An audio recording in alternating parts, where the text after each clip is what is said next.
Hello. Hi doctor. నీలో ఏమైనా భయాలు ఉంటే అన్ని బుక్లో రాసుకోమని చెప్పాను కదా, రాసావా? రాశాను. ఆ బుక్ మా అమ్మకి దొరికింది. తర్వాత తర్వాత మా మమ్మీ నాకు ఒక కౌన్సిలింగ్ సెషన్ తీసుకుంది పర్సనల్గా. ఏంటి డైరీ? అంటే నా ఫీలింగ్స్ అన్ని దానిలో రాసుకుంటున్నాను మమ్మీ. ఫీలింగ్స్? మాకు లేవా ఫీలింగ్స్? మేము ఇలాగే పుస్తకాలు అక్కడిక్కడ తిట్టి తీసుకుంటావా? అయినా ఈ రైటింగ్ ఏంటి ఇంత దగ్గరగా వచ్చింది? పెద్ద పెద్ద స్కూల్లో కాలేజీలో చదివించింది ఇలాంటి బర్రగీతలో బర్రగాట రాయడానిక. ఇలాంటి రాతలే ఎగ్జామ్ ఉన్నప్పుడు రాస్తుంటావు, అందుకే చదువు అంతా అడగెక్కింది. ఇదేం రైటింగ్? ఇలాగే రాసావు. ఆ రైటింగ్ ఏంటే దిక్కుమాల రైటింగ్ కాదు. మీ డాడీతో చెప్తాను. ఓకే ఓకే, అలా ఏమైనా యాంగ్జైటీ వచ్చినప్పుడు డీప్ బ్రీత్ తీసుకోమని చెప్పాను కదా, ఇన్హేల్ ఎక్స్హేల్ ఇలా చేయమని చెప్పాను కదా, అదేం హెల్ప్ అవ్వలేదా మీకు? అది కూడా ట్రై చేశాను.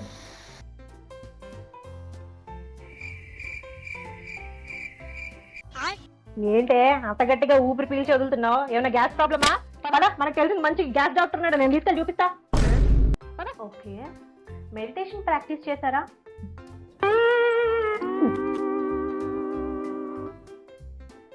హారిక, కూర మాడిపోతుంది, కలిపిరాపో. హారిక, బయటికి వెళ్ళి పువ్వులన్నా కోసుకొని రాపో.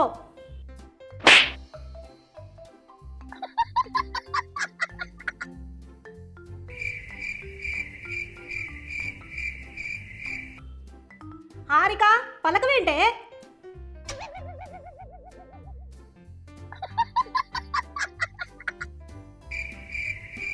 ఈ బట్టలు మడిచేస్తావు.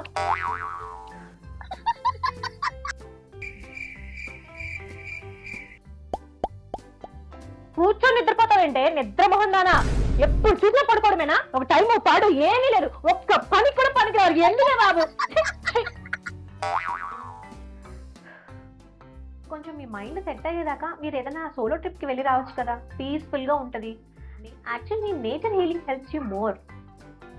ఆల్రెడీ అడిగి చూసా. ఆహా, ఏమన్నారు? ఎందుకే మమ్మల్ని ఇట్లా భయపెట్టి చంపుతున్నావు ప్రతిరోజును? నలుగురు చూస్తే ఏమనుకుంటారు? వయసు వచ్చిన ఆడపిల్ల ఊర్ల మీద పడి తిరుగుతుందని అనుకోరు? అవ్వా, అంతగా నీకు సోలో ట్రిప్ వెళ్ళాలనిపిస్తుంది అనుకో, మన ముగ్గురం కలిసి వెళ్దాం సోలో ట్రిప్, దాందేమోయింది. ఒకసారి పర్సనల్ గా మీ పేరెంట్స్ తో మాట్లాడి చూడొచ్చు కదా. అది కూడా జరిగింది. ఓ, మాట్లాడావా? ఏం జరిగింది మరి? అమ్మా, నేను డిప్రెషన్కి వెళ్తున్నా. ఎప్పుడు చూడు ఎక్కడికో చోటికి వెళ్తానంటావు, అటు తిరుగుతానంటావు, ఇటు తిరుగుతానంటావు. సమాజం ఎలా ఉంది అసలు? ఆడపిల్లలు బయట తిరగాలంటే భయపడాల్సి వస్తుంది. ఎప్పటికి నువ్వు వెళ్ళేది? కాళ్ళు చేతులు ఎరబోతు చేతిలో పెట్టానేమనుకుంటున్నావా? ఎలా లోపలికి? అలా కాదమ్మా, నాకు ఒకలాంటి యాంగ్జైటీ వస్తుంది.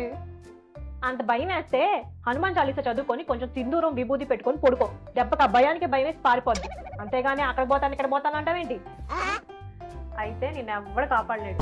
మీరు ఇంకా ఎలాగైనా హెల్ప్ చేయాలి డాక్టర్. వేరే ఏమైనా రెమెడీస్ ఉంటే చెప్పండి. దయచేసి ఇటువైపుకి రాకి, ఇంకా నాకు డిప్రెషన్ వచ్చేలా ఉంది నీవన్నీ వింటంటే. హలో అమ్మా, చెప్పు. ఏమే, ఎక్కడున్నావు?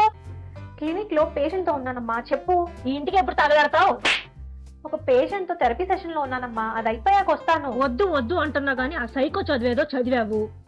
అది సైకో కాదమ్మా, సైకాలజీ. ఏదో ఒకట్లే, ఎప్పుడు చూడు ఆ పిక్చర్ల మధ్యలోనే ఉంటావు. వాళ్ళ ఏడుపులు వాళ్ళ జీవిత కథలు వినడమే తప్ప ఇంట్లో మా ఏడుపు వినేదేమీ ఉండదు. 7:30 కల్లా కొంపకి రమ్మని చెప్పానా లేదా నీకు?